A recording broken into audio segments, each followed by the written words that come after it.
riuscito, sì, ricanato per Pozzebon, si gira molto bene ed è il gol,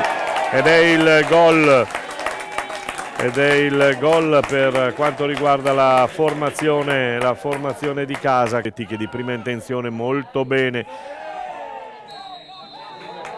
Rigore. Sul dischetto del rigore va Pozzebon, che è un po' lo specialista di casa. Pozzebon, e va da una parte il pallone, dall'altra il portiere, quindi non c'erano problemi per Pozzebon, ormai è uno specialista lui. Attenzione Cotali, questa palla,